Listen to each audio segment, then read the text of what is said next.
This episode was filmed before the recent tragedy regarding Hayden Panettiere. So when you hear us discuss this was filmed weeks before it has happened. And I want to take a second to just comment on how much Hayden Panettiere meant to me. And and when we discuss her with love and joy and appreciation for what she contributed to the film industry and to the world. We are very saddened by the fact that Hayden Panettiere is no longer with us. And we hold her family and all of her loved ones deep in our heart. Thank you so much for listening to this episode.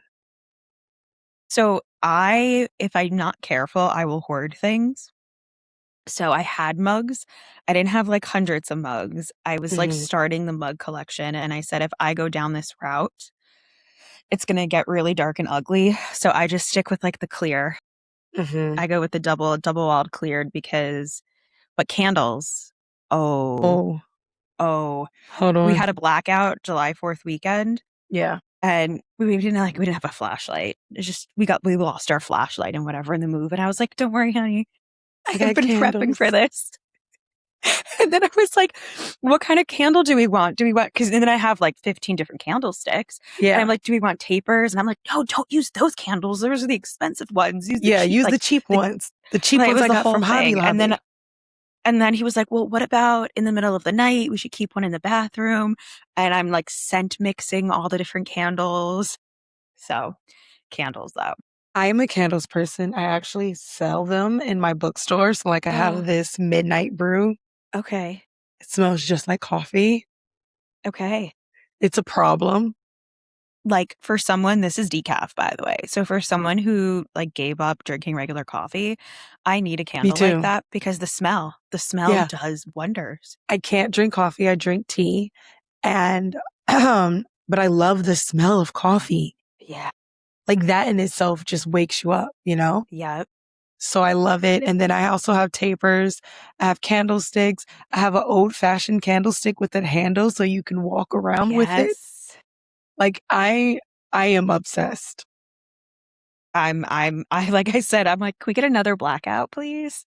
Yeah. I had a blackout in Michigan. Was maybe like 5 years ago, something like that by this time. But I had so many candles because I also keep tea lights. I actually have to go grab more tea lights that I just started dropping tea lights off at my neighbors, like giving them like 5. Yeah. So that they also could have them. And I was just like, everybody comes at me for all my candles, but when a blackout happens, guess who they're coming to? I'm going to make a recommendation. You have to go to Scandinavia in the winter. So one of my best friends is Swedish, and I visited her over Christmas like years ago. I was still in college. And everything is candles. So because it's so dark, they embrace the darkness because it gets dark so early. And they call it, I'm going to butcher it, but it's called mise, Y-S, but it's like pronounced mise. And it's about creating this cozy feeling in winter, but they do so much of it with candles. So I'm like eating dinner at her house and we're having like a candlelit dinner, like the two of us. I'm like, why is this so romantic? She's like, it's just the culture. Scandinavian way. And everyone puts like lights in their front windows and lights in the restaurant. And they're all like, okay, one, it's just the practical way to do it, right? Like it's dark by 5 p.m. Let's put lights out, but they make it so that it's at least aesthetic and it's cozy and you're creating an atmosphere of it. So highly recommend if you get the chance, visit Scandinavia in the winter. Heard. With that candle talk all out the way, let us run our little fun podcast intro.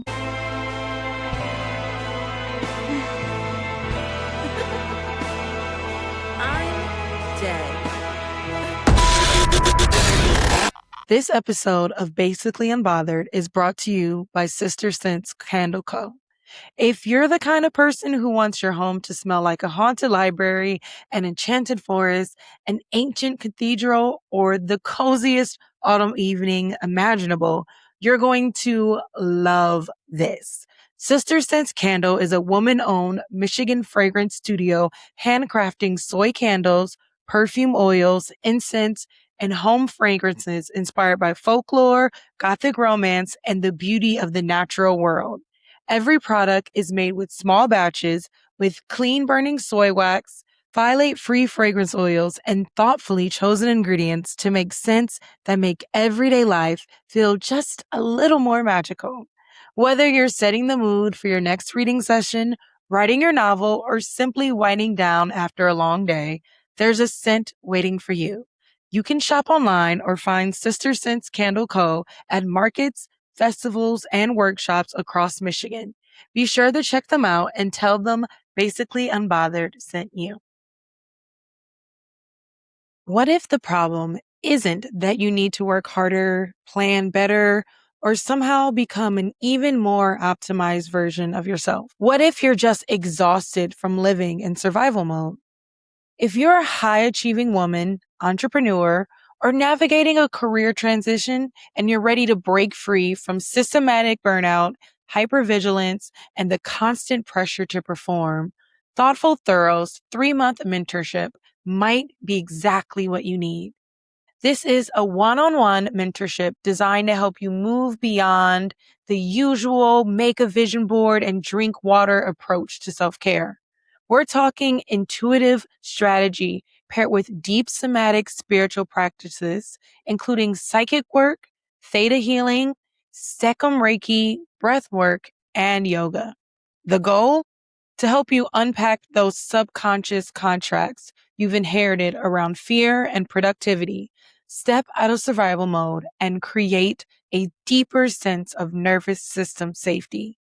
Because you deserve to lead, create, work, rest, and exist without feeling like your worth depends on how much you accomplish. If you're ready to stop performing your way through life and start building one that actually feels like yours, visit thoughtfulthorough.com and book your free consultation. You'll fill out a quick intake form, and from there, you can explore whether the mentorship is the right fit for you. That's Thoughtful Thorough, and honestly, your nervous system has been waiting for this meeting. Hello, hello. And welcome back to another episode of Basically Unbothered, where I still don't have my voice. It's gone on 3 months now. It's like insane. Everybody's like, this isn't actually okay. And I'm like, I know. Trust me. But today we are joined by Juliana. Juliana, do you want to introduce yourself? Give everybody a little info, tell them what you're about, what you do. Yeah, absolutely. So my name's Juliana Johnson, and I am your tech for anyone who is tired of tech bros telling them what to do and how to do it and wants to embrace technology in a way that feels like self-care. Yeah, I love that. Have you watched The Devil Wears Prada? Yes, of course. And I watched Devil Wears Prada too. Okay. Shout out to the airplane movies. Oh my gosh. Yeah. I just watched it and it was so funny because in my notes, I make a note about how they take a shot at tech bros Yeah. in the movie. Cause you have, I can't remember Irv's son who passes away. Yep. And his son is just the like epitome of a tech bro, just Yep. like not understanding the beauty and the art of the world and just trying to like push technology. And there was a comment in there, which is so funny because it's so perfect for a podcast today. There was a comment in there and it said, and I'm trying to think, Miranda went to go talk to him because she found out that Emily had like betrayed her. And I was all like, no, can you? I was like so shocked. And then he said something like, well, it doesn't really matter because AI can replicate all of this in a couple of years and everything would just be AI. And I loved that, even though I'm pro AI in the business force, I love that statement because I think that art will always be art. I'm so weird. I've not ever been afraid. Like there's like this big fear thing going on with authors. I've never been afraid of AI taking my place as an author. Yeah. Well, one, I'll say if we use The Devil Wears Prada, so Andy is not, I mean, she is an author, she's a journalist, so she is a big believer in the written word. I think what's so relevant in this movie is if you've seen the movie, but for anyone listening who hasn't, there's a scene where Lucy Liu is playing this character who doesn't give interviews, and Andy ends up getting her to give this exclusive interview, which is not like a big spoiler in the movie. But it's important because she gave that interview to Andy and Andy specifically. Well, it was Miranda, right? But it's that relationship that Andy formed. So when we think about writing, their writing is more than just what is being put down on the paper. And there's relationships to it. There's creativity to it. There is thinking. So if you were to write, for example, a trilogy, do you know how often AI goes, oh, actually, we should go back and change this idea. Actually, I lied. Let's do this. Let's do that. And there's things that there's so much more to art than just the final product, which yes, AI may be able to create something that looks like a final product, but this whole process, this whole idea, this whole way of being, I don't necessarily see AI taking the place of art and at what it means to be an artist. No, I think that like I understand the fear mostly. I mean, I do understand that like some people have had this fear before. Like when we were meeting, I was talking about like people of color, minorities, we've already experienced this fear of our art being taken away from us in general. So like maybe that's why some people respond less to it because they've already kind of experienced a life where that exists. I just don't. Art is, like when we get into like the weird areas where we're talking about like, graphic design, like flyers and stuff like that. But like, I'm not saying that graphic designing isn't an art. My brother's a graphic designer. I've seen him use graphic design in a very artistic, beautiful way. Yeah. And I think that's what is being said. Like, of course, AI can make a flyer for you, but you can spot, it's like AI is like a person now. You can spot an AI flyer. So the way that I view this is, and we'll use the AI flyer as an example, and we can also take it to written word. And the reason I love talking a lot about the written word is because AI that we are talking about, it's a large language model. That's what it's called, an LLM. So being like, yes, art words as art is perfect. If I were to come and say that I was an author and you said, well, okay, what did you author? And I said, I was on a plane ride from New York to California for 6 hours. And I decided to write a book of 10 poems and I published it on Amazon. I don't want to take away someone's artistry from that and say that they're not an author or they're not a creative. But at the same time, it's the idea of looking at a piece of art that's a white canvas with a red circle on it and going, how is this art? And there's so much, like I said, there's so much to it that leads up to making that art. And there's so much thought behind it and why did they do it and philosophy behind it. So if I just sat there on a plane for 10 hours and I said, I'm going to create 10 pieces of poetry and I'm going to take the 10 most common words in the English language for someone at a third grade leaving level and say, bat, the cat in the hat played with the bat. And right. And again, I'm not saying that I can't say I'm a published author, but there's very two different things between that and reading and like an epic poem. No, I just put this on Threads and I said, cause I'm reading this book right now. It's an indie author book and you can tell by the way that she's writing this, that this wasn't something that she like, blink, I should write a book, right? You can tell that this was a story that she needed to tell. And I said that when you read people's books, you can tell whether, and I had to learn this. I learned this from a writer's retreat recently, that there's a difference between people who are journalists who write books because they have the skill to, and people who write it because It is an art form to them. It is a way to express themselves. It is a way to get pain or whatever, happiness, joy out into the world. And, you can tell the difference between those two. And there's AI can never. Yeah. And you said something really, really important where we talk about skill. Mm-hmm. And if we want to talk about AI flyers, I want to challenge someone who's like, you know what? I want to prompt Gemini because their Nano Banano is one of the best for image generation. Mm-hmm. I want to challenge Gemini to create what I have in my head into a poster, into a graphic, into a 10-second video. And I'm going to tell you right now, it is so difficult. Mm-hmm. So I also think that when we talk about it's almost ironic, right? When we talk about AI and how to efficiently use AI right now, people with soft skills who are generally those who were studied liberal arts, whether it was in a formal or informal setting. So people who were into theater, into music, into broadcast journalism, those people are the ones who, if they wanted to, would excel the most with AI because it's all language prompting.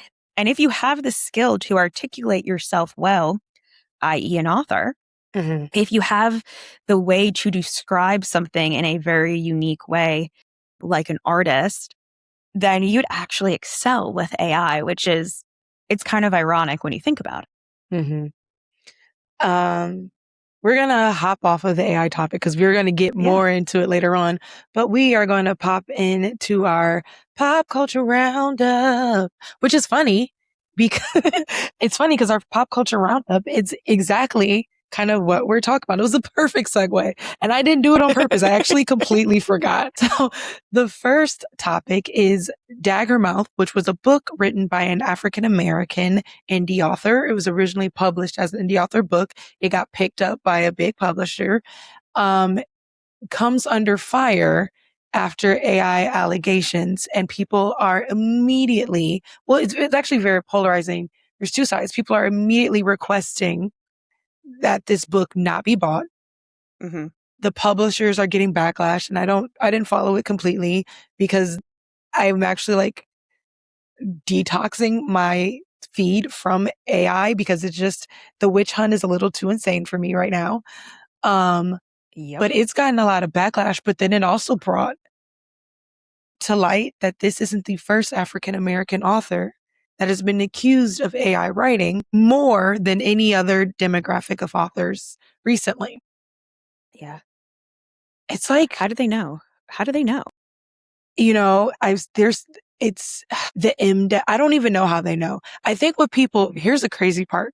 What people do is they start taking like bits and parts of the book and they'll put it in and they'll ask AI, did AI write this? And which is stupid because AI in itself is a system where it can search a whole bunch of things online. Yeah. So essentially it could say it wrote anything because it's a database of everything. I think that it's my question is always like, how I have seen so many people online believe fake news. And I'm not even talking about political fake news. No, anything. I'm just talking about anything, anything without asking, well, how do I know? And what is my research? So when I hear these things, I go, I think that there's two ways to view this. It's one, how do I know? So before we start this witch hunt and say this is AI, how do I know? Then there's a part of me that goes, well, if they did use AI, am I still going to read it?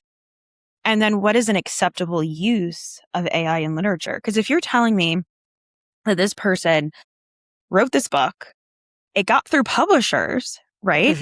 It was independent, but then it got through publishers who were saying, and publishers are reading hundreds of books a year.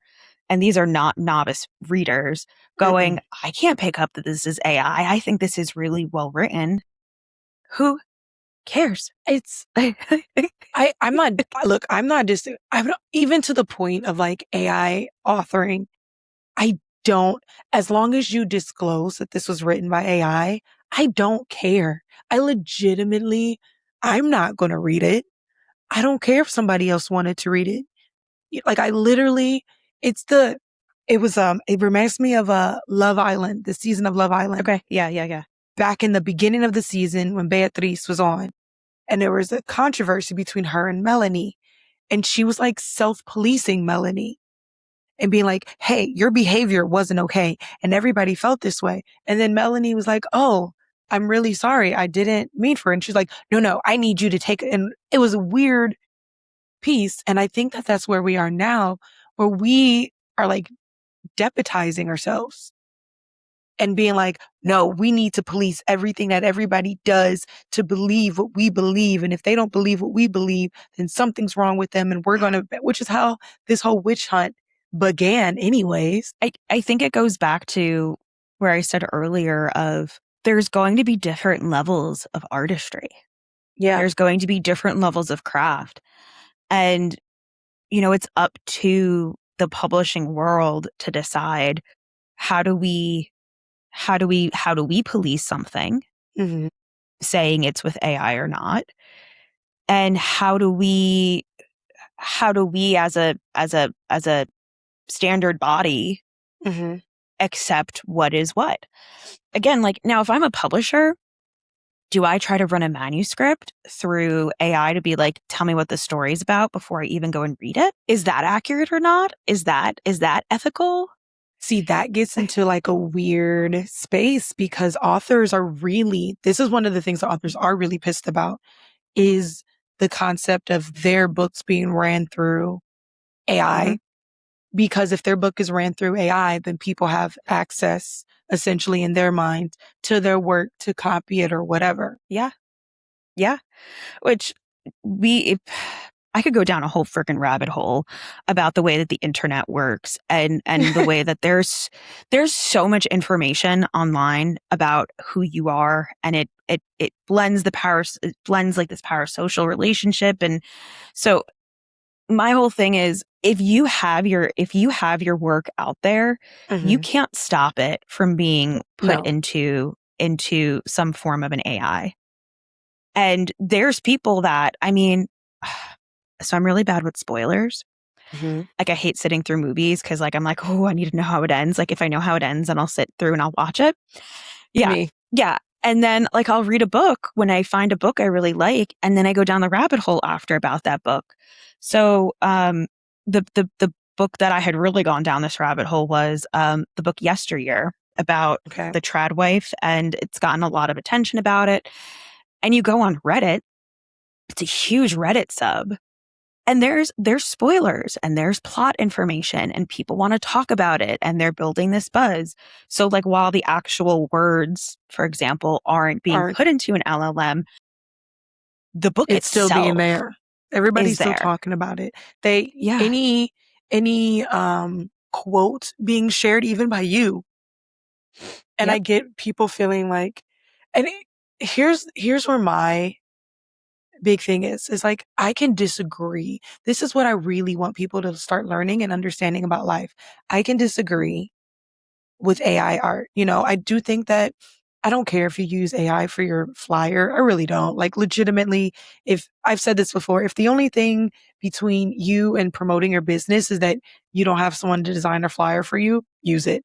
The same way I feel about a book cover. The only thing that's stopping you from publishing your book is a book cover. I really don't care because I'm not reading your book to. So now let me ask you this. If the only thing stopping me from writing my book, let's say I'm fine with the book cover, I'm fine with all of that, is I need help with my outline. If I say I have an idea, I want it to be a fairy romance novel. Okay. I want it to be a fairy romance novel, and this is what I'm thinking. And I dump that into AI and I say, now based on all my ideas, give me a draft of an outline. And then I work off that outline and I tweak it to submit to a publisher because I'm like, hey, if I'm going to do this, I don't want to self-publish. I want to try to get a book deal. How do you feel about that? That's a gray area, but it's my gray area. For someone else, it might not be their gray area, right? Like I could say, for instance, a gray area is using it to help edit your book, right? Okay. But honestly, again, is art, I, let's be clear, it could give you the best outline in the world and you can still fuck it up. I just Oh, for sure. I just want to be honest. I have to tell you that I think editing the book is probably one of the best ways to use AI in book publishing. Like, in my opinion, if someone said, I wrote this and then I gave it to Chat GPT and I told it, like, don't make any changes, just mark it up like a publisher would. Yes. I think that's phenomenal. Look, for me, everybody comments on I'm bad at spelling. I'm bad at grammar. I just am. Horrible at spelling. Let me tell, I've studied storytelling since I was a kid, like legitimate child studied storytelling, have been able to pick up on it very young. I mean, even like simple, like we used to go to movies when I was like middle school, high school, and we would go to movies where like the plot was maybe like a little mysterious. And my dad would be like, okay, can you guess who did it? Or can you guess the end? And 9 times out of 10, I could. He showed me, Man in the Iron Mask, right? 5, 10 minutes into that movie, I was like, it's his twin brother. And he was like, what do you mean? And I was like, well, if we use our education on royalty, he wouldn't be threatened by a younger brother. Like that wouldn't make, if it was an older brother, everyone would know if he was hiding him and killed him because that brother was born first. The only logical reasoning, my dad's looking at me like, and he thought he got me. Yeah. So I say all that to say that like, I can do that part, but the editing part, I can't. If someone has a hard time outlining a story, what is in the story? Is a story part of the plot structure and everything yet? Absolutely. But AI didn't make up your theme. AI didn't make up the purpose. AI didn't make up the characters, and AI is not making up the words. You just need help structuring it. I'm all for it. Honestly, as an indie author bookstore, a person has to read some indie author books. I read some indie author books that don't have a good outline and are great writing, but they don't understand the structure of it all. And that's something that takes a lot of time to learn. And I do want people to learn it. I do think that like I take podcasts and listen to grammar stuff so I can learn. But at the same time, if you're stuck in a plot point and you need help or you need to see if this makes sense, again, it's still not writing it for you. It can give you suggestions or like, oh, I think this should happen and this should happen and that should happen. But guess what? I hate to break it to the world. That happens with authors every day, whether it's AI or not. They sit and they talk to their friends and their friends are like, oh, actually, the question on my mind was, what about a ghostwriter? All the time. Like, you think people have ghostwriters and we're fine with that. And I think that's where we get into again, I'd really, when people are upset by this, like I would love to read a lot of the comments on any type of social media or any type of news article that people have. The best argument I have seen, okay, so the best argument I've seen against AI, and the only one that I'm like, ooh, it's really hard to counteract that, is that you have something artificial mimicking a human, and humans are designed to interact with other humans. And I think that is the one that I'm like, it's a really hard thing to think about. And therefore humans should be learning from humans. So if people go, I'm really upset that this is AI because I wanted to take part in a very human experience. That's very much a thought from a human, writing from a human. I want to see the spelling mistakes. I want to question the grammar in this. I want to be part of that human process. I can fully get behind, I don't want a book that is AI written. I don't want to prompt an AI and say, write me a best-selling book. Yeah. And then hand that in. But to what we're saying, if someone uses AI to help them with an outline, like here's my ideas, how should I structure this? Great. If someone goes, I need you to spell check this, I think spell checking it and marking it up as like a publisher would or an editor, like that's totally fine. I agree. But here's my only counter is to that is that yes, obviously human need that human interaction, but what have we as humans done to the world that has severely impacted our ability to have that interaction, that people need to go. I always tell people that their issue is never with AI really. It's what's going around in the world and with regulations and things. Because if we were more open to helping small authors, like offering to design a cover for them sometimes, or offering, which used to happen all the time, to, edit their work because we care and we feel like the story. If we weren't so concerned about we have to be paid top dollar for it, then people wouldn't be needing this as much. But because we desire to make more money and be seen and you have to value me, and we've lost the idea of collabing, right? Remember when your friend or even a random person would design a book cover because they're trying to get out there and Yeah. you give them that cred. People don't want to Well, do it's that because the anymore. rent is too damn high. True. I mean, I think at the end of the day, like your rent is high, your health insurance, I was driving and I'm in Southern Maryland right now and I'm going, oh my gosh, regular gas is $4.15. Oh my gosh. Yeah. Oh my Yeah, gosh. like there's so many things that I'm going, oh, I'd love to service swap and I'd love to do this, but like rent is due, gas is due, all this stuff is due, and you just can't. Yeah. I actually I'm starting to try to do one at a time.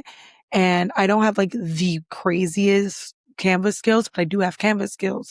And sometimes I see people's books and I'm like, if I could just tweak I don't need to fully design your cover, but if we could tweak your text or tweak this shine thing that you have on it or something like that, it could it could change it. And I'll just, that to me is okay, I can do that. It just those little small things. I don't have the time to design so many other books for free, but if I could do one a month. Yeah. Yeah. And I think that's where it starts. I think that, so here's my hope for the world. Yeah. My hope is that we start realizing that AI can do a bunch of things that humans don't need to do. Yes. Like updating plans and filling out invoices and all the things that I try to help business owners with. And we are able to have another renaissance where people go, maybe we should invest in the artists. Maybe we should have more grants. Maybe we should allow people to have time to go and explore these soul nourishing, whether it's hobbies or go and create for us. And that is my very idealistic hope when it comes to all of these conversations, is maybe the book publishing world needs to say, all right, in order to combat AI usage in books, we need to make sure that we are supporting authors and we are going back and creating pipelines and offering grammar workshops and storytelling workshops to find the next best storytellers, the next best authors. And you can do that when you use AI to do the small things because you've freed up more time. I currently use AI to do all my social media planning. It does it for me. It does all the searching on the TikToks and Instagrams, the trending topics or whatever. But I use that so that one, I can get my book out there. Two, I can get my podcast, but my podcast already supports other people. And three, that I can help organize all the things in my head for the bookstore so I can get more indie author books out there as much as possible. So I have more time. And I do. And this is going to sound crazy because people don't get it. When I let AI regulate some of those things for me, I actually make more content. because I'm Yeah. not burned out. I'm actually sitting there like, oh, adding to my list because I use like Rella and it has like a project management tool as well, adding to my brain dump new things I want to do every day, new Well, content I want to create. that's why I like to say, like, using technology as self-care, that's how it works. You're like, wait a Mm-hmm. second, I don't have to research, we'll say podcast guests. I don't have to research podcast guests. I can figure out a way to do that with AI. And now I can look through and I have 100 people that I can go and research. Like, hey, I have their Instagram handles. I can say yes, no, because you're going to know Yeah. in the first few minutes. And then you take over the conversations. You take Mm-hmm. over the DMs of like, hey, would you be interested in doing this? You hop on the calls to do the vibe checks. You're doing all that stuff, but those 100 leads that you found, that AI found, may have taken 30 minutes for that to come back and for a spreadsheet to get filled out. Mm-hmm. Whereas it would have taken you several days and you would have been exhausted. No, yeah, like I find most of my people via threads right now, and that's exhausting sometimes because one day I get like 17 responses and the next day I get none. And then it's like, it is frustrating. Hopping into our next topic, which is still very similar. So that's why I want to, I'm cutting it off, but We'll it's move actually on keep through. going. It's fine. Let's keep it moving. It's still going about the bigger controversy around generative AI and creating books and art.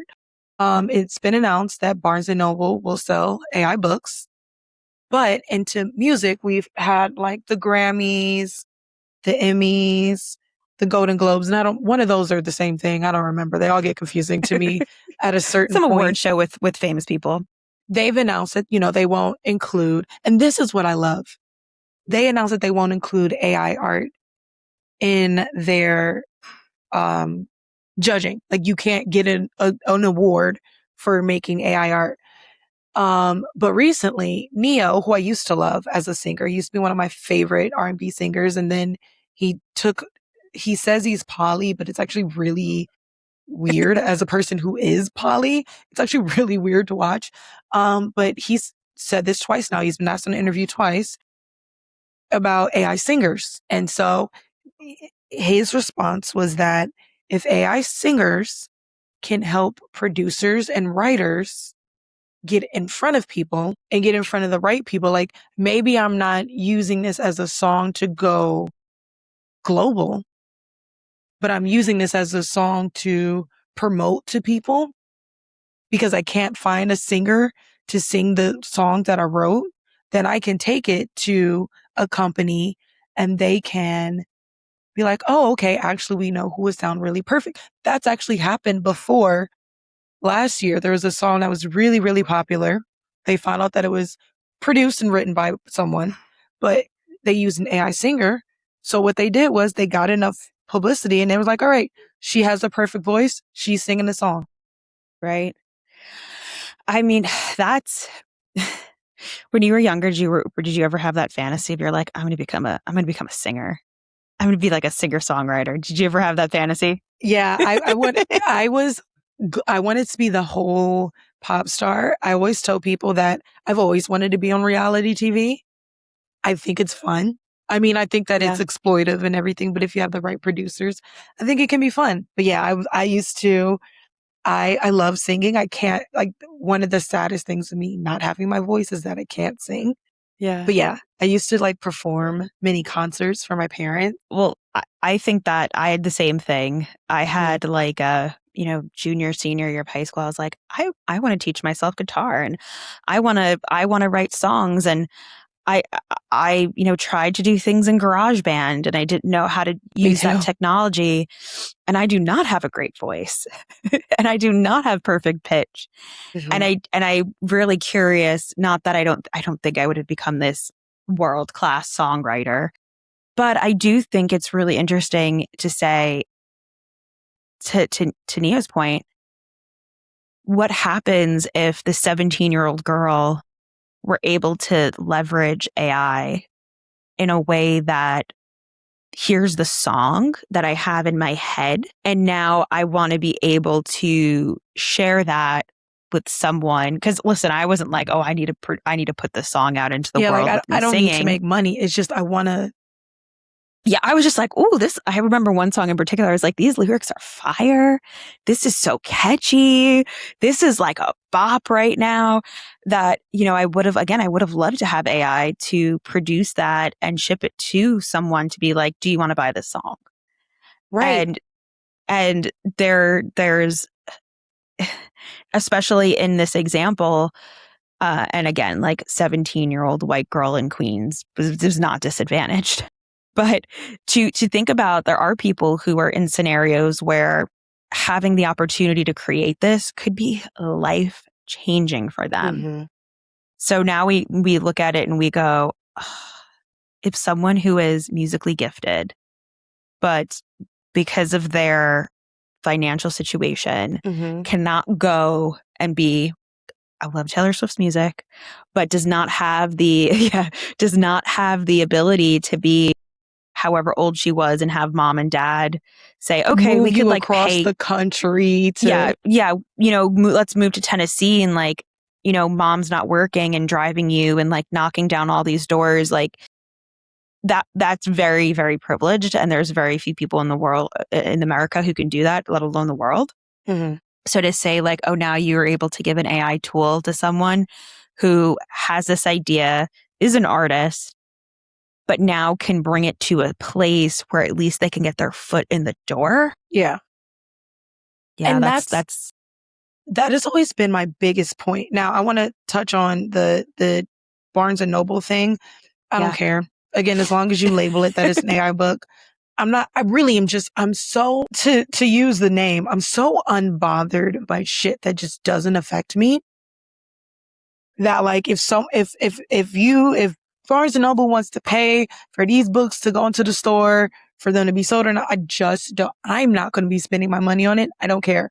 But I have been for the last 2 years, like toting about trying to tell people that when you don't, and now it's so frustrating going back to the first topic about the dagger mouth and it targeting Black people, because what I said in the beginning is like minorities, people who live in poverty, people of color, when the only thing that's stopping them from getting their art there, are these really small things that they can't and people like, ask your friend. I don't have a single friend. First of all, I don't have a friend for the most part who has read my book. To be clear, not a friend who's read my book. I have one friend who has read my book. One of them. One friend who has read the other. So I couldn't, people are like, oh, use your friends to edit your grammar. Never happened. I tried. Didn't happen. Oh, ask someone who's a graphic designer to design your cover. Ask my brother. Wouldn't do it. So like some people don't have that. Everybody assumes that what they have is what other people have. And that's just a human experience. Some people really do not have that network of people who they can go to, who will do these things for them. And I stand by this. It's the only thing that is stopping you. Because some of these indie author stories that I read that don't get out there are fantastic and beautiful. I have an author friend and she asked, and this is really cruel and really mean. She asked the community, why aren't they buying her book? And a lot of people are like, your book cover's trash, your book cover is ugly. I wouldn't read it because your book cover. So fucking mean. But then so we say that it doesn't matter, but then we don't buy the book because of book cover. But then we don't want people to use AI to make the book covers, but you just proved that the book covers matter. Yeah. And if someone who doesn't have skills makes a shitty book cover, you're not going to read that book. You just proved it. You just said it. So my biggest thing about all of this is that we created this monster, and like, we can't be upset that it exists now.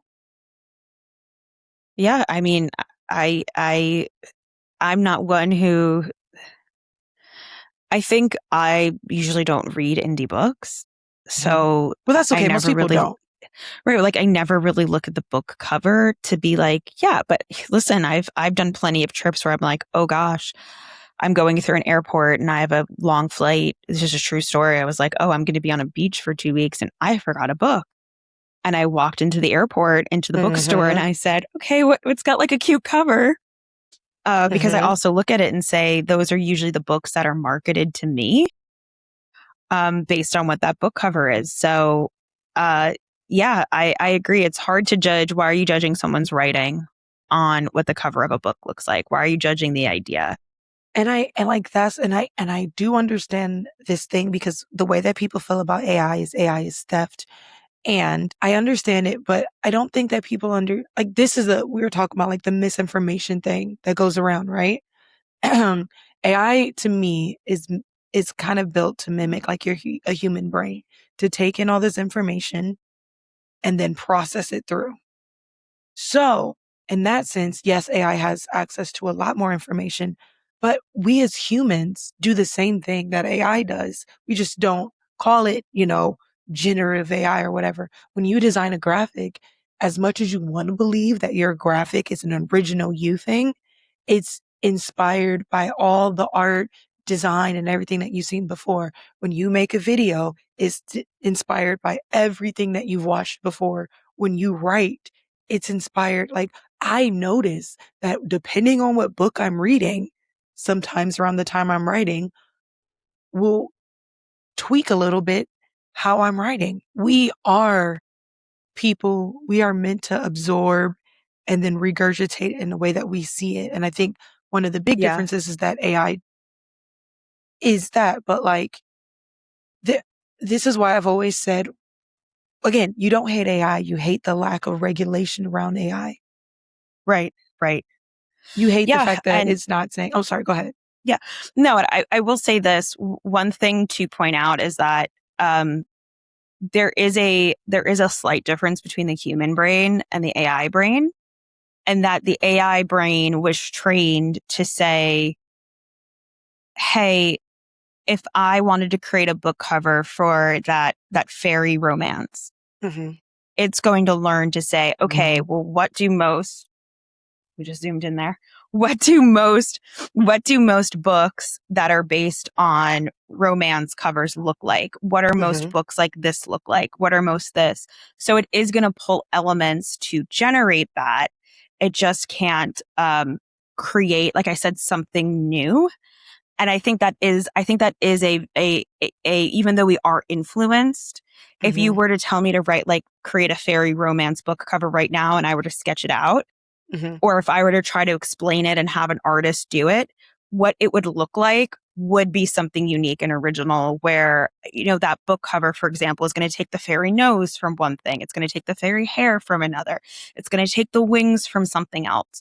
So, and again, because it's looking at it saying, and it's predicting what is most likely to show up there. Mm-hmm. So it is a very fine line.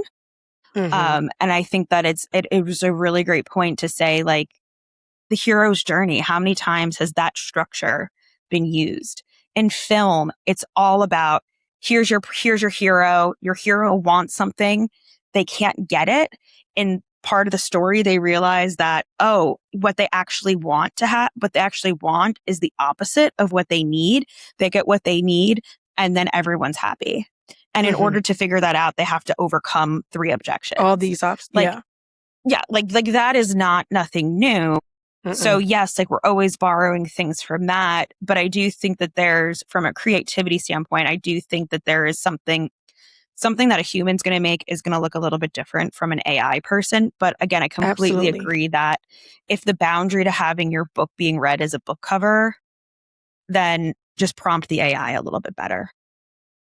I mean, so my original book covers for Olympic War and Phoenix War, which is my series, have it was funny you mentioned trilogy, and I have like a 4-part book series that I'm working on, were originally the not the entire cover. I still designed the cover, but the image was created by AI back when we didn't even care. Back when it was just like, oh my gosh, this is so fun to do, right?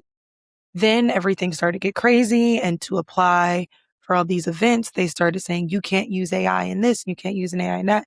And in the 3 years or the 2 years between me doing book one and book two and getting them both published, I had learned even more. about graphic design. Yeah. So I made the decision that now I had enough knowledge that I could change my thing, but it's still really different. Because my original image, which was really frustrating because people were like, just search it on, and this is a thing that people don't know for like stock photos or stock photo websites. They are disproportionately geared towards non people of color images. And so the images of people of color would be like this much, whereas this is non people of color. So then we're going to tag in the fact that my book is dystopian. It's not meant to just be like African American. They're meant to have multi ethnicity. So like the characters' main ethnicities are Black and Asian. I wanted to be like, this. I want her hair to be a certain way, which most, you wouldn't see in most Black. I can't find a stock photo of that. Like I You're not about to go legitimately, pay thousands of dollars to hire a model to go do a photo shoot for your book cover. no. And then I thought about doing it myself. And then I was like, oh God, I would hate that more. And I mean, again, I redesigned it, but now you can't tell the ethnicity of my character. And I kind of wanted that to be like an apparent thing and like her build and everything. I love my new covers very, very much.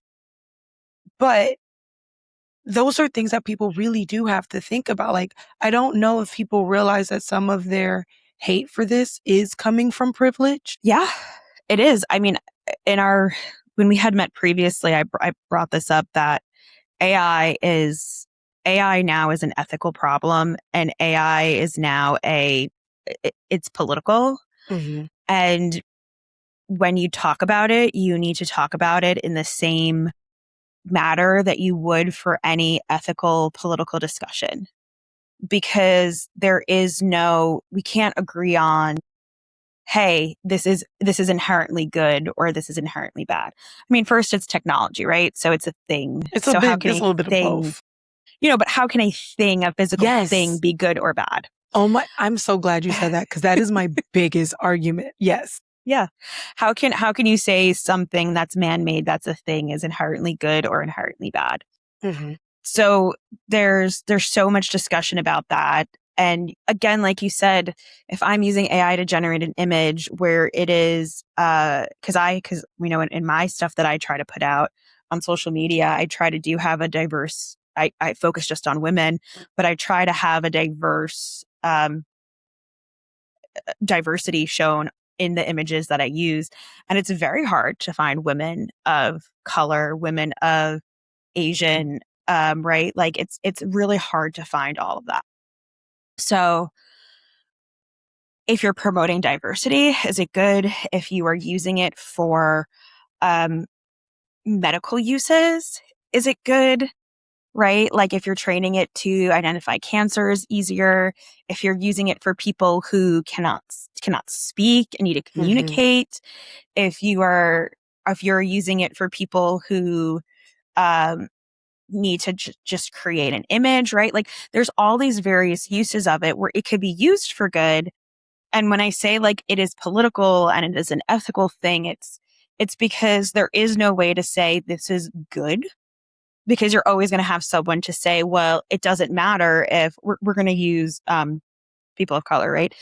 It's like, hey, if every person who's an author, who's a person of color, wants to create a book cover that is featuring someone who's a person of color, well, that's going to hurt the data centers. And then data centers are naturally in areas of lower income, and the, percentage of people of color in lower income, you're just hurting and you're not doing anything for that community. And you just kind of throw your hands up and go, you No, can't yeah, win. You can't win. so two things. I'm trying to remember the first one. Oh, you AI for health reasons. My friend had like every time she bent down, she had like fluid leaking from her nose. And we all know we know that the prices of going to the doctor raised this year and everything like that. So it's more expensive. So she didn't know what was happening. So before she, did anything, she asked AI. And she said, hey, it's only leaking this when I bend down. It's a clear fluid. And what they told her was exactly what the doctor told her when she went in. So she knew from using she didn't use AI to diagnose her. She used AI to give her suggestions on whether it was severe or not severe.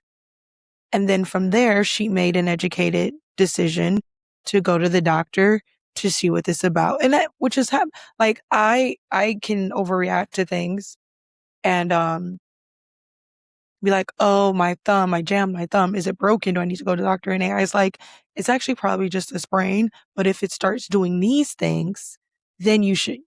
So that now to the data centers thing, I had an argument about this, and it is a hands thrown up thing because data centers are put in places that are, people in poverty and minorities, but AI can help people in poverty and minorities break out of those areas. So Yeah. it's kind of like, well, what do you want me to do? Do you want me to it's already going to this is my biggest thing. It's already going to happen. AI already exists. We can't get like, no matter how many times you want to huff and haw, we can't get rid of it. So what I'm going to do is I'm going to use this tool, which it is, right? It's not good or bad. It's just a thing. And how we use it is good or bad. How we place these data centers, where we place these data centers are good or bad. But AI itself. Do you know why people care about data centers now? Because they're being placed in places where people of middle class are living. Yeah, exactly. It's because, first off, most underserved areas that I know, they are in highly populated areas. So we're talking Baltimore, we're talking New York City, you're talking like a city in Florida, Detroit, exactly. Ain't no data center going right in the middle of Detroit because people who are under that poverty line need public transit. They are relying on social services. They're not, but the people who are out in, we'll say, Omaha, who were farmers once upon a time, or people sold that farmland. So now they're like, I got my 6 acres of land that is on, borders a bunch of acres of land that's untouched. That's farmland. Well, that's where the data centers are going. And that's why so many people care now, because you have people with money who are like, wait a second, I paid for this piece.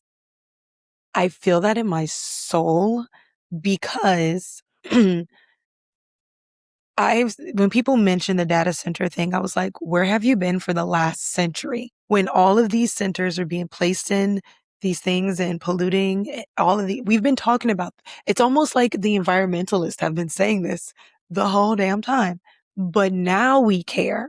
And that's the same thing about AI. The reason why I tell this to authors, and people may get mad at me, but whatever. The people that you see the most who fuss about AI are white women. Who fuss about AI in the author world are white women. Because it now affects them. The concept that their voice can be stolen now affects them. They didn't care when other people's voices was being stolen to write books and everything like that. That wasn't on the radar. But now that they have this fear, this thing has to be inherently bad. And it doesn't matter if it can help people in poverty get out of poverty. They're going to steal my voice is the threat. I'm dead. So, quick question. Have you ever opened your to-do list, looked it dead in the face, and then immediately decided that reorganizing your desktop, deep diving on YouTube, or starting a completely unrelated side quest was actually the better life choice? Yeah, same. And that's exactly why this week on Basically Unbothered, we're talking about something that doesn't yell at you to wake up at 5 a.m. or just be more disciplined like some productivity drill sergeant. We're talking about A Pinch of Productivity, the secret sauce for motivation by Don Turner. Because instead of shaming you into being productive, it gives you the pinch framework: pressure, interest, novelty, challenge, and humor. Translation: you're not lazy, your brain is just bored. This is about learning how to work with your brain instead of fighting it, so you can actually finish the things you keep putting off without turning your life into a boot camp montage. So if your motivation bar has been sitting at low HP for a little too long, go check out A Pinch of Productivity wherever books are sold. And maybe, just maybe, we'll finally finish one task before starting 5 new ones. Quick interruption before we get back to the chaos. You know how every recommendation list somehow ends up being the exact same books? Yeah, we're not doing that. That's why I opened Blake's Indie Author Bookstore, an online bookstore dedicated to indie authors and the stories that deserve a whole lot more attention. I spend my time finding books from independent authors so you don't have to scroll for hours hoping that the algorithm gets it right. Whether you're looking for romance, fantasy, sci-fi, thriller, or something that completely surprises you, there's a good chance your next favorite book isn't sitting on the front table of a big box bookstore. It's sitting in an indie author's catalog waiting to be discovered. So if you're ready to read outside the bestseller bubble, visit Blake's Indie Author Bookstore and see what you have been missing. Because around here, indie stories find their readers. I want to continue because we do have more of this to talk about, but to get into a not really lighter subject, but a not AI subject, there's been a lot of controversy around Ariana Grande and her body and Hollywood commenting on her body. And this is again the thing about like self-policing and trying to tell, people like what to do is we get into this comfortability where we get to tell people their life is okay or not okay without understanding anything about it. Yeah. I mean, I was a 90s kid, so I remember the 2000s heroin chic, and you just have to wonder like what you have to realize, or I realize when I look at this, I get so angry at the people who are commenting about her body. And I look at it and I say, you were the ones who put her here. Yes. Because every time you comment on someone who is of a healthy weight and say, oh, they could lose weight. Every time you comment on someone who is above the optimal BMI, however you want to phrase the term, even if you're applauding them. So like, even if you were like a Megan trainer and you were saying like, oh, Megan is so positive, or a Lizzo, like they're just embracing their weight and they're doing all these things. Like when you are pushing any commentary about anyone's body, it can go either way, negative or positive. So like you just like, they just have to cut it out. Like it's just so not your business. And I've experienced it before. In Ariana Grande way, I was really skinny growing up. And in the African American community, that's not okay. And so I started working out because I got bullied my entire life for it, which has created this, even now, is I have such a negative, like I have body dysmorphia, I have such a negative, like I have to continuously combat my negative body thoughts and things like that. But I worked out to gain weight. And then I remember one time I posted my like progression and I was showing just like how happy I was that I gained all this muscle or whatever. And I remember someone's like, you know, you look so unhealthy, like you weren't eating and everything in my first photo. And I was like, that's crazy because I eat less now because I'm training or at that time. Back then I was eating McDonald's and Taco Bell every day of the week. Yep. Yeah. So you're saying I look healthier, like why do we want to comment on each other's bodies?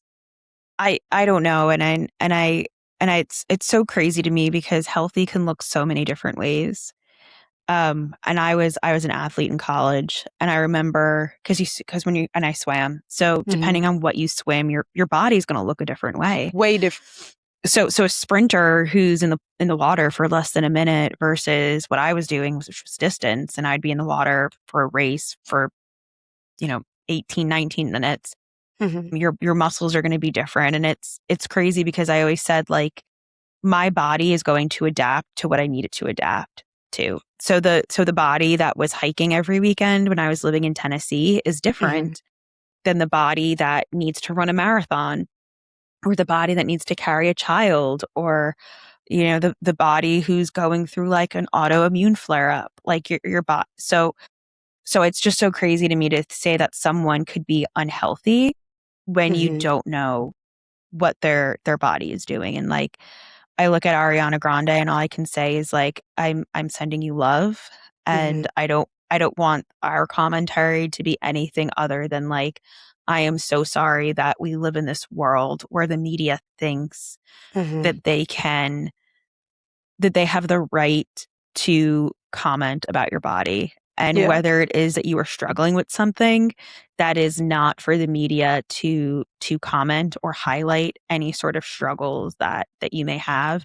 And again, it's probably the media that pushed her to where she, like, that's what a to lot of where she people is. yeah, I don't, and I want to say that too. Like, I agree. This commentary is not about like necessarily discussing her body. I'm discussing people's weird obsession with her body and other people's bodies. It's just like too fucking much. Let it go. Let her live her life. What you just said, I love, because and like my brain, and I literally marked and was like, this is a great quote. Your body is always going to adapt to what you need. And that's something that I have to realize, is that even for me, my body adapted when I was working out really hard. And now I have PMOS and I had fibroid surgery and I have endometriosis, and then my body adapts to whatever that is. And then whatever I'm going to be training for next, my body will adapt.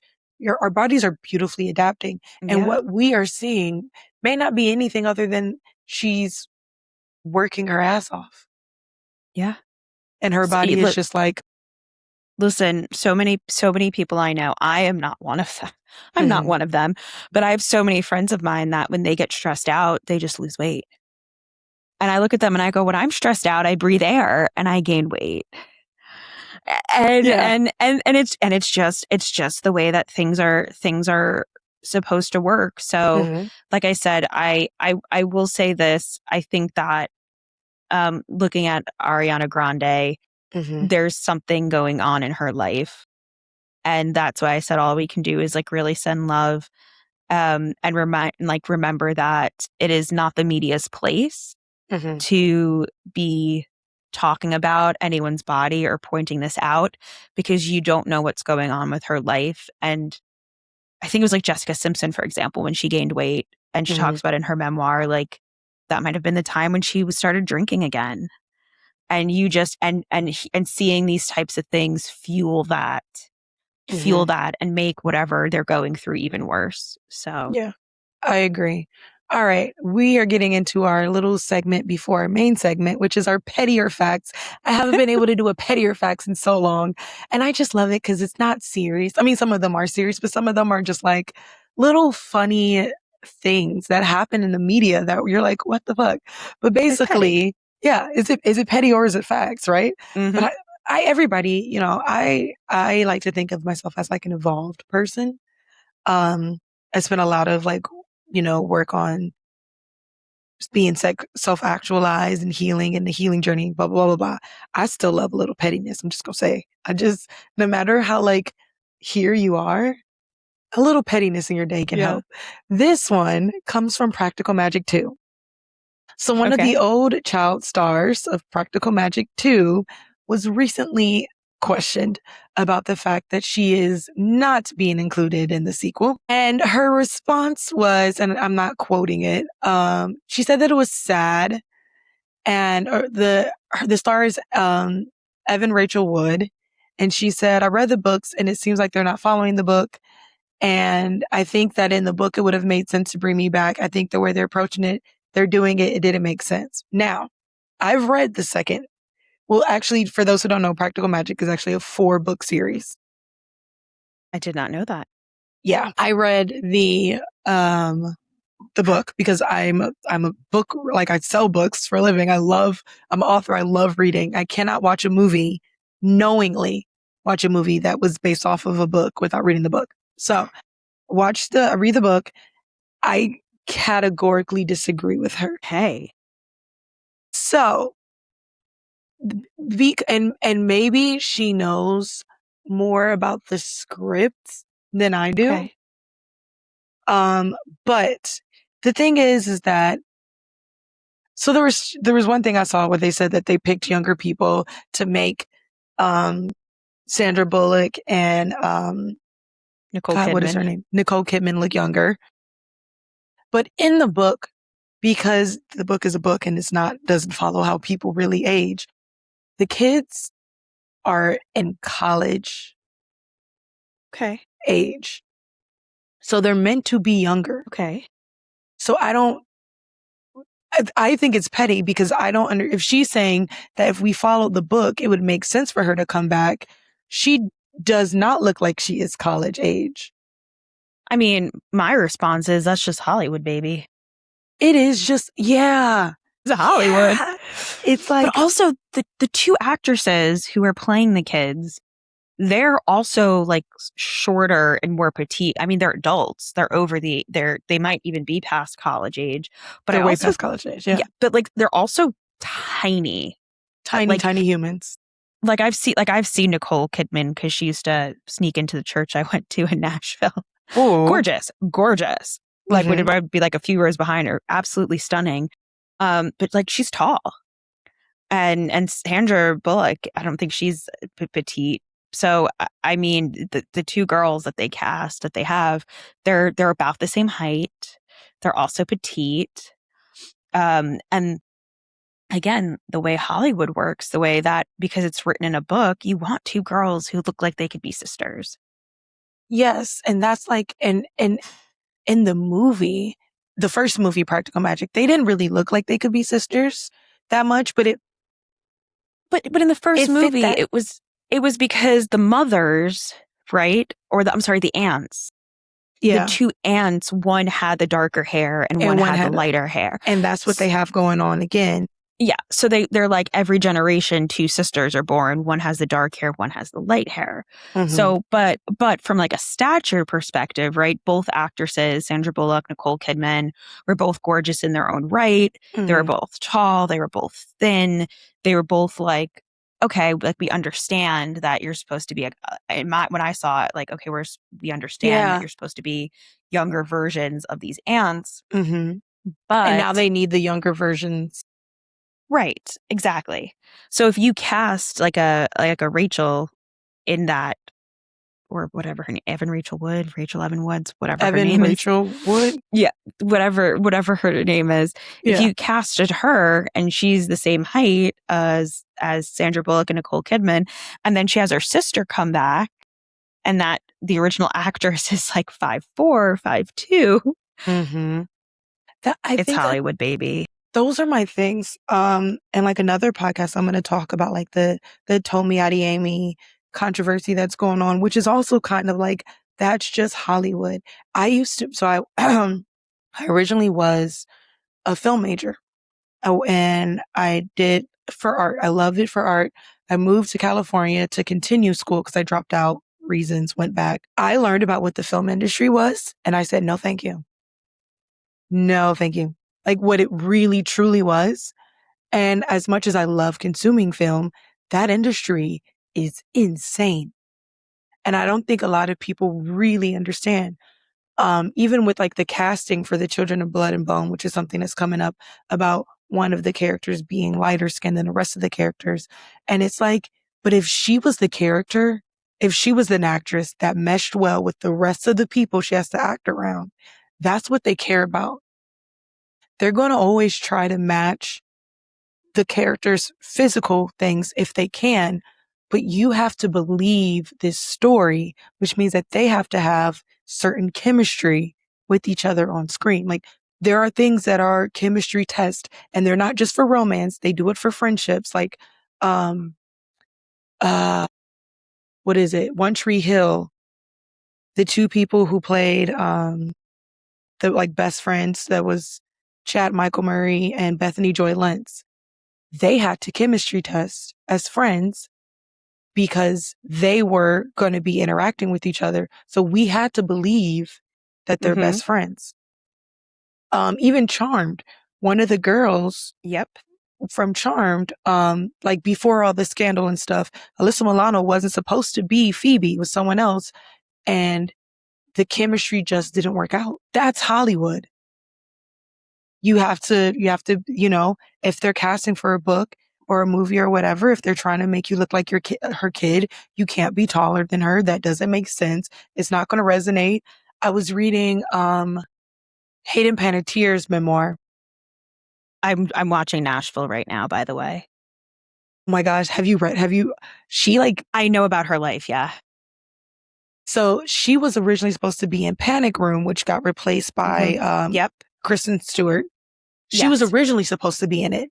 And I can't remember who the actress that she was supposed to be in it with, but the actress that she was supposed to, was going to be her mom and she was going to be the daughter, got injured. And so they had to do a full recast. And even though they loved Hayden Panettiere, they were very skeptical because her hair color didn't match the other actress's hair color. And in the end, I guess they wanted her to cut her hair and her mom said no because they thought that might make it look. But like, those are the things. It wasn't that Hayden Panettiere wasn't a great actress. She was. They accepted her. They started filming.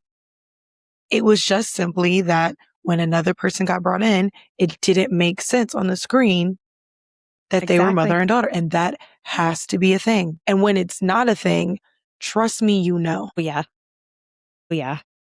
You noticed it immediately. Like, I've seen some like episodes of like TV shows, because TV shows to me, like episodic, Law and Order, those shows, sometimes they don't do the best in casting because they don't have that much time. I've seen some I'm watching Criminal Minds right now. I've seen some of them where the families, and I'm like, there's no way that all these kids this is not a family. Like, this is a stretch. I know. Everybody's blonde, and then you have like this one redhead that just looks completely different. You're just like, I mean, logically, we know that can happen in life, but when we see it on the screen, we're like, this doesn't compute. This is not it. So what do you think? Do you think it was petty or do you think it was facts, what she said? It's petty. Definitely petty. I agree. She's petty. She's just mad because she didn't get in this big film. And I get it. Yeah. But like, sometimes shit doesn't work out.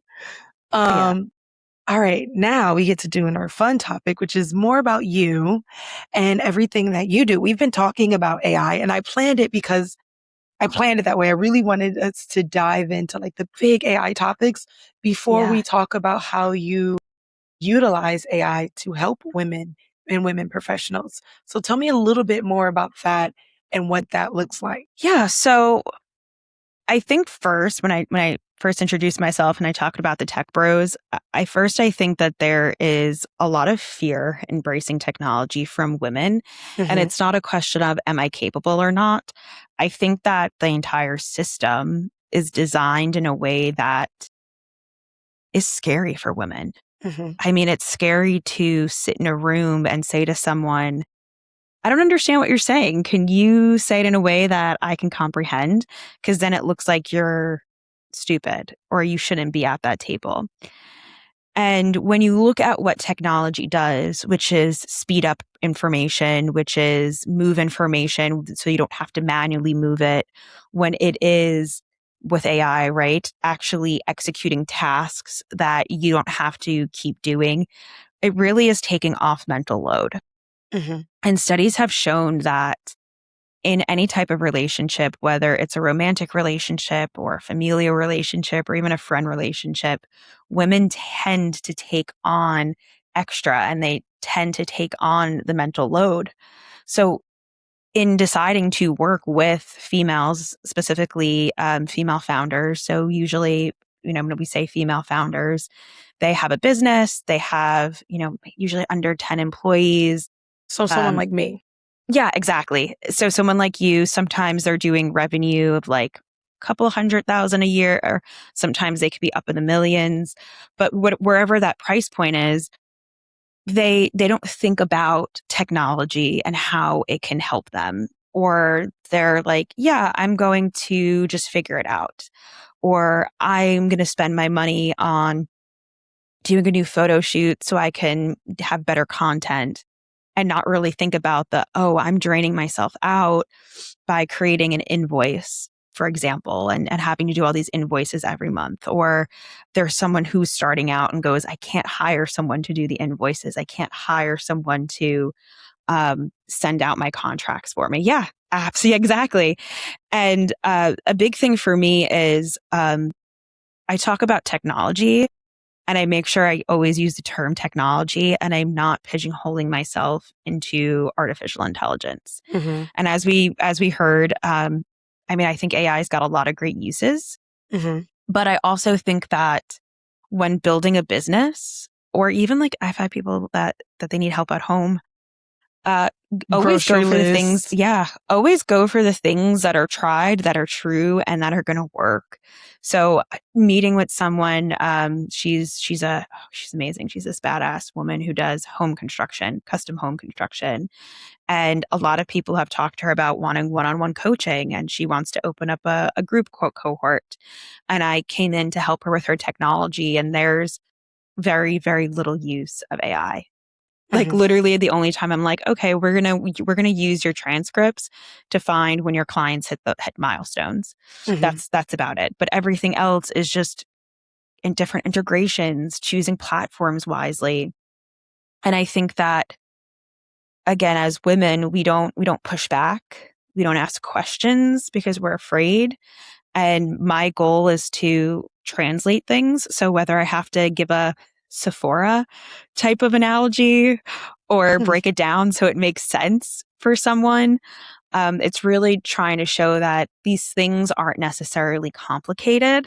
Mm-hmm. It's just that the tech world has been primarily men, and it's always going to be this wall or that ceiling, right? That glass ceiling that we have to try to break through so that we can use everything that they're using. First of all, I love all of that. I'm not like advocacy to me is done differently. You don't have to be on a podium every day to be considered an advocate. It's just how you speak and what you do. I've always been an advocate for women. Um, some people hate me for how much of an advocate for women I am, and I don't care. Um, but it is a thing that I've noticed. Like, I have never seen someone contemplate a man's work, even if they use AI, and say that it's less than or whatever. I have a male author who uses AI to do everything, makes graphics for his post, all of that, and no one questions it. And I like the fear aspect of it because it is scary, right? First of all, it's learning a new skill. It's learning a new skill that we were taught we couldn't do, right? Going back to like the soft skills thing, we're taught from an early age that technology is just not something that you can learn, or you shouldn't waste your time going. And that goes back to like STEM and the importance of those programs in schools. And not only that, but then science likes to back it up and say, well, women's brains aren't programmed to that. And I call bullshit. I'm lucky. My mom has been in tech my entire life. So I grew up with a African American, Afro Caribbean Yeah. woman in tech. And so like those avenues were never, closed off to me, but that's so true. And one of the weird things that I think that women are programmed to do is struggle. So we're programmed to struggle. I think we find a lot of I think that we have a really hard time living in the soft life. And I do think a lot of that comes down to this idea that we're like, oh, you have to work, you have to produce, you have to be held up to the men's standard. Mm-hmm. And when it becomes easy, you have a lot of men and even sometimes women in this world who go, well, that just was easy for you.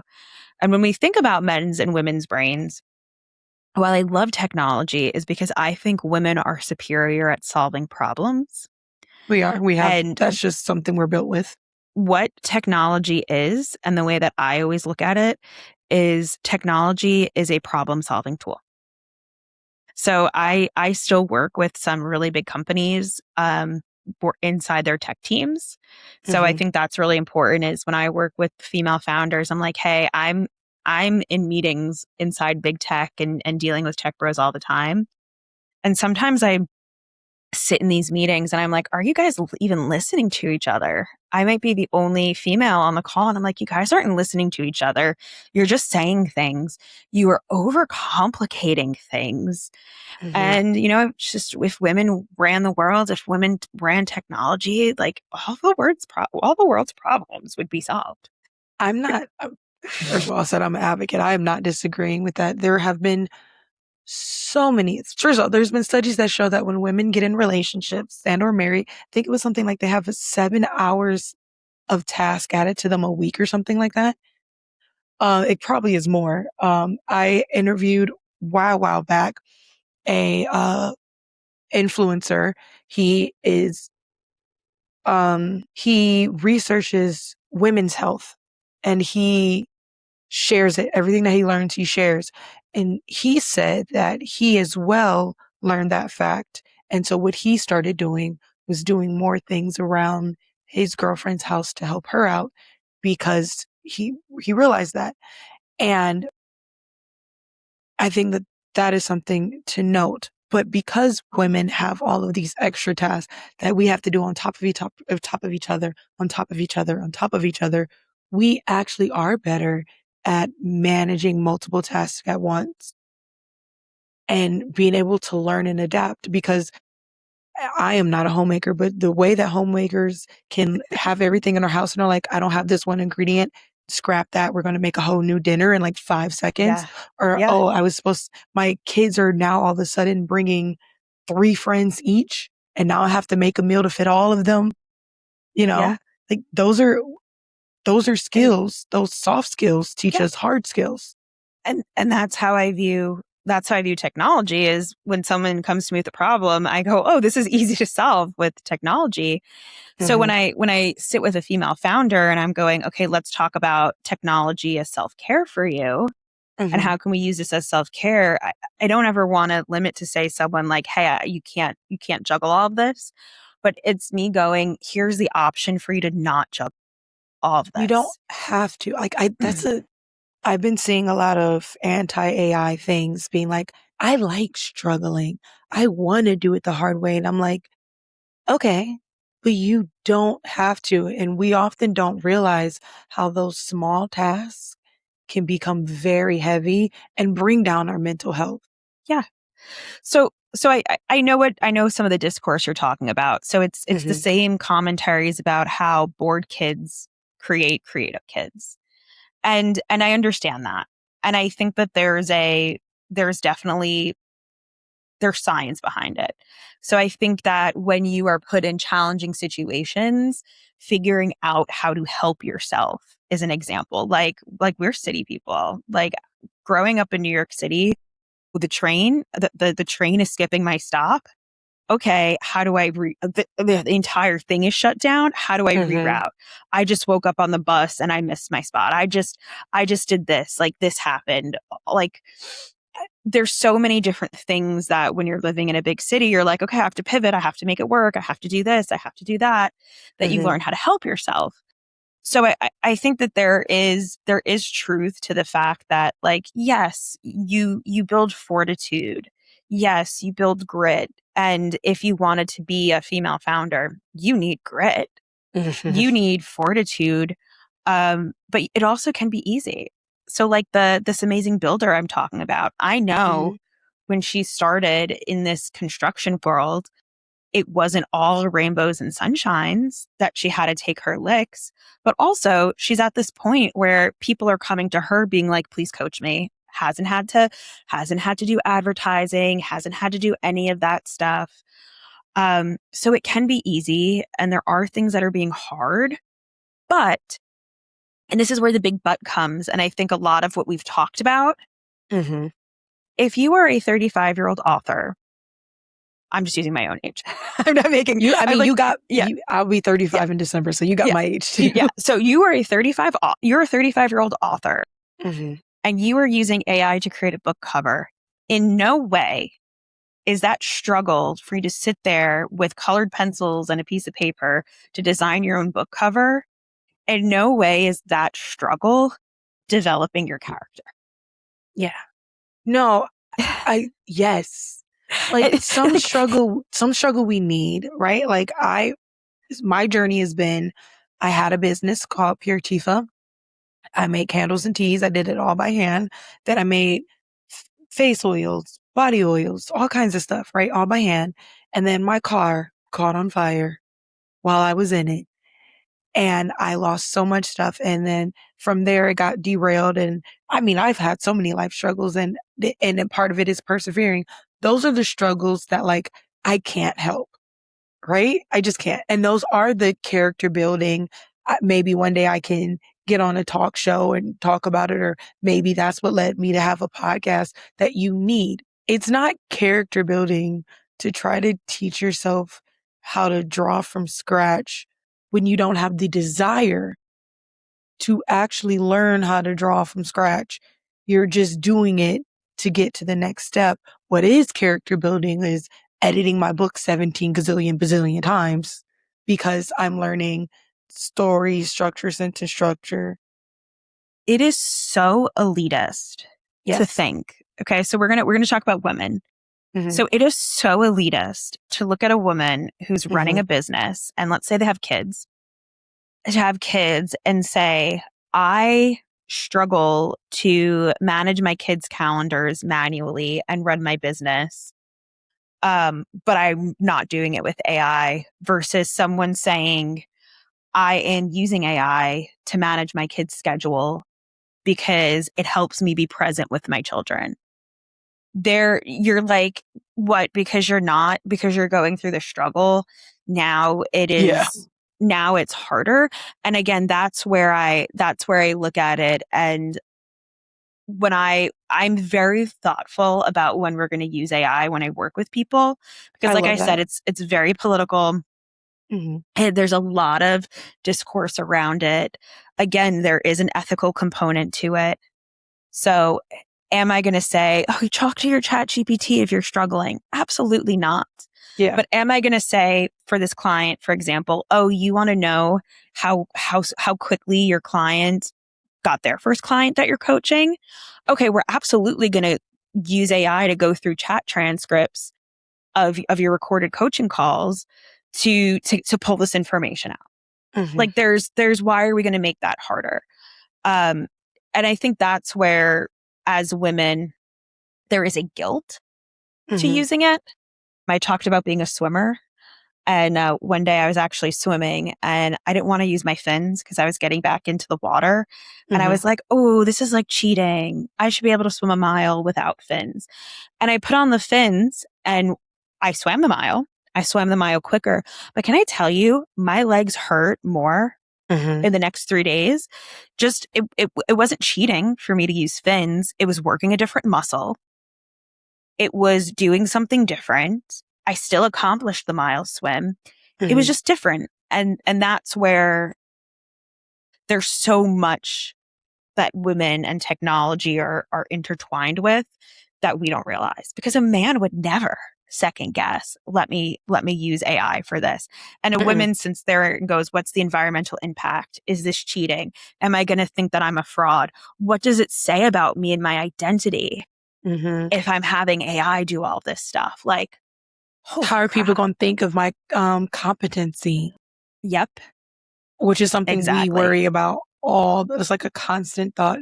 And I think that that's something I see in the author community. You mentioned like, because you know that there's such an ethical, political aspect to using AI and technology. You mentioned that you coach, your clients through using it in a way that it can still be ethical and avoid all these things. What are some, if for people who are listening to this and maybe they're like, oh, this actually might have changed my mind on it. What are some ideas or tools or ways that they can implement this into their life that it still is ethical? Absolutely. So the first thing is using it as a more enhanced search. And I think most people are doing it at this point, but using it as a more enhanced search is probably one of the best things. Something that I'm going to advocate people don't do is not like I know we talked a lot about generating a book cover. Just generating photos for fun. I think that if you want to think about being ethical with AI, being like, I want to throw in this picture of me and see what I look like as an 80-year-old woman, that is not a very good ethical use. When I work in someone's business, I always walk through what does a day in their life look like, and where can things help. A lot of times, again, this is more of a business thing. A lot of times when it comes to your business, if it's moving data from point A to point B and not changing data, you don't need to be using AI for that. There's different common ways to move it, like a Zapier, a make.com, where you're literally just like, here's the information going from one thing to another. I think that when you get into more of the agentic AI, so this is really important, the way to really maximize AI is for using an agent. So in Claude, for example, it's like having a skill that can be run. It's figuring out the things that are repeatable, suck or drain your time, and you need to make sure aren't falling through the cracks. And some of my favorites are just creating something. You can, for example, like talk to Claude, talk to ChatGPT and say, like, I want to make sure my calendar is kept up to date. And this is what I'm looking for. And it can write you code that you can drop in something inside your Google account that it'll run it every week for you or every month for you. Research. You can do that with research. So like for your podcast, for example, you could set up a script in Google that like could run through an AI model that looks and finds stories for you to use. So those are just like some really cool, and again, ethical is hard because someone's always going to come back and say, well, you're still using water, or you're still using that. But, and really all those examples, at no point did I say anything that was water consuming the way people think it is. Well, it was more like anything that I think a person would say, oh, I really wish I was doing that. You took a job away from me. You took a job away from me from entering in the data. What? You took a job away from me from looking for news stories on Google. Yeah. What? So I will say that, like, I also think that, again, we talked about like human to human interaction, and what you use right now for AI might be something that later on, once your business continues to grow, you're like, actually, I really want a human interaction to do some of those things. So like right now, and I love that you mentioned like tasks. So I use Rella, which is a social media platform, and it connects with AI. It has its own AI, Ella. She and I are best friends, not in that sense, but like my social media automations, just the simple things like, hey, beginning of the week, can you send me some ideas of things to post on social media? Amazing. I can ask it for research. I actually use it like I talk to it as if it's like an assistant or someone who knows more about something. So for instance, I want to keep my brand voice a specific way, which is so hard, so hard. And so sometimes I have an idea and I have a crap ton of them, and I'll put it in and I'll say, hey, does this idea really align with what I'm working with? Or should I, wait? Should it be a build out? Just like common conversations that I can't have with a higher, a person right now, and then work through it. But what I usually use it for, again, and this is a me thing, copywriting. I cannot write content, social media captions. There's only so many times I can say, I love this, right? But when it writes it and people are like, oh, but you just using that. No, I read it. I go in, I edit it. I make changes so that it sounds more like me, but it gets me out of there. And then I start, because I'm learning it, because I'm a human, I start learning, what comments and what it looks like. So then I start writing some of my own comments, but I use it as like supplemental, I think the biggest thing that I ask it to do is my newsletter. Okay.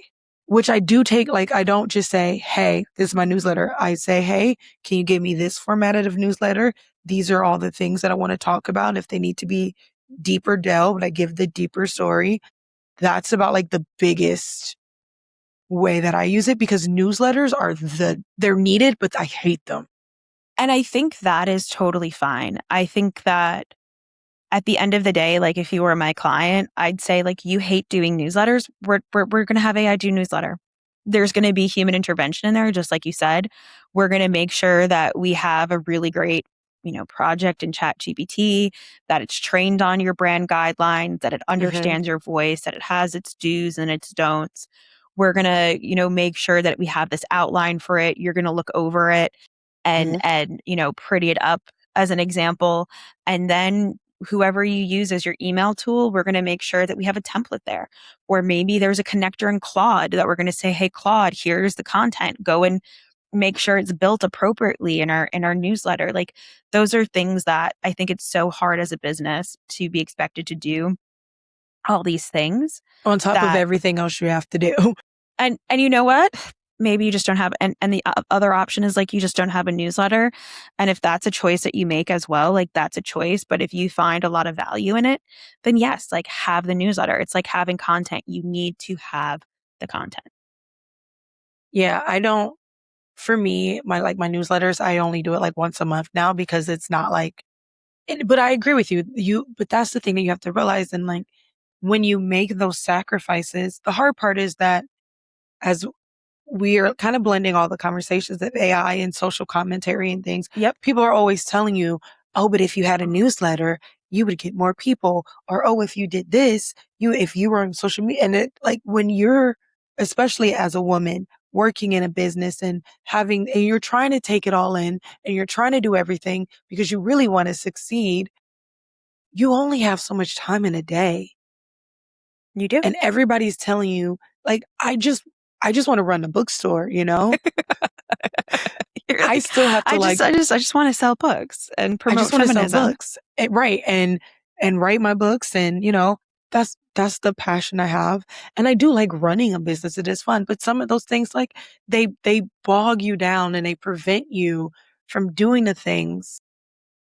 Well, no one told you that running a business meant that you had to be posting on social media 3, 4, 5 times a week. No. Or that you had to be up on trends, up on trending sounds. Your language that you use has to be a very specific language to draw people in and catch. No. And obviously, when I get bigger, I don't want to have I'm going to give that to someone else entirely, because I do like the human interaction, but I can't do it now. And my business shouldn't have to suffer, nor the people who I'm helping shouldn't have to suffer. Can I tell you a secret? I think the people who get on the internet and they're like, hey, I'm running a multi-million-dollar business with like 17 AI agents or whatever the number is, are full of crap. Yeah, there's no. Like, I mean, I know they have them, but I'm like, you guys are full of crap. And in order to get to where you got, you already had several million, and you're just rinse and repeating. And they do have like 1 or 2, team members. But I was like, the average person, for the average person, an AI agent isn't going to bring them millions. What the AI agent is going to do is take a lot of the little pieces of work off their plate so they can focus on going to in-person interactions and meeting people. It's going to be actually focusing on sales. It's going to be, there's ways to automate content, but like, AI isn't what's going to give you a multi-million-dollar business. AI used effectively will help take a lot of the BS business stuff off your plate, but you're still going to have to put in that work. And there's no way you can get around it. People don't talk about the time. As we're getting into our close, I want people to know where they can find you if they have questions, if they want to work with you, where they can find you to do that as well. Yeah, absolutely. So the best way to reach out to me is on Instagram. So you can find me on Instagram at Digital Darling Jules, Jules spelled Jules, or you can go to digitaldarling.ai, and that's my website. Okay. Digital Darling. I love that. That's so cute. Thank you. Well, there's Tech Bros and then there's Digital Darlings. Because we can do it better and make it prettier. We can. We can. All right. Well, thank you all for listening, and we will see you next time. Bye. Gabby Gabs Podcast.